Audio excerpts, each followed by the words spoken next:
প্রিয় দর্শক, দেশ এবং প্রবাসে এই মুহূর্তে যে যেখান থেকে আমাদের ইউটিউব চ্যানেলটি দেখছেন সবাইকে প্রীতি এবং শুভেচ্ছা জানিয়ে শুরু করছি আজকের প্রতিবেদন। তো দর্শক, দেখতে পাচ্ছেন যে একজন সুন্দরী বোন দাঁড়িয়ে আছে। আজকে আমরা আছি বোনটির জীবনের গল্প শুনবো।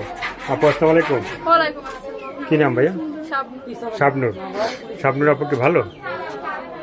মন দিল কি ভালো আছে? তো আজকে আমরা আসছি জীবনের গল্পটা শুনবো, বলা যাবে?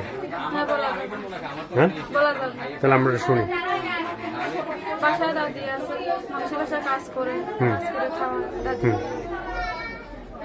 মানে দাদি মানুষের বাসায় কাজ করে খাওয়ায়, তো তুমি কি করো?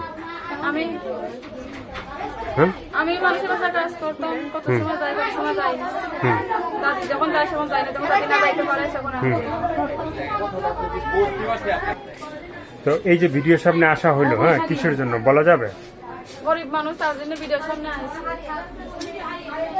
মানে গরিবের জন্য ভিডিওর সামনে আসা হলো। হ্যাঁ, তো অনেকে বলে যে মানে বিয়ে বসবো, অনেকে বলে যে মানে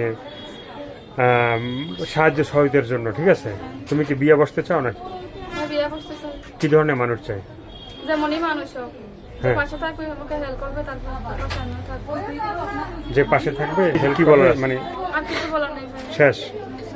দর্শক, আপুর কথাগুলো শুনলেন, ভালো লাগলে অবশ্যই তার পাশে থাকবে। সাহায্য সহযোগিতা, প্রেম, ভালোবাসা, বিয়ে শাদী যে যেটা করবে সেটা আপনাদের একান্তই ব্যক্তিগত ব্যাপার। ভালো থাকেন, সুস্থ থাকেন, 5 ওয়াক্ত নামাজ পড়েন, দেশটাকে বেশি বেশি করে ভালোবাসবেন। সবাইকে আল্লাহ হাফেজ, সবাই ভীষণ ভালো থাকবেন।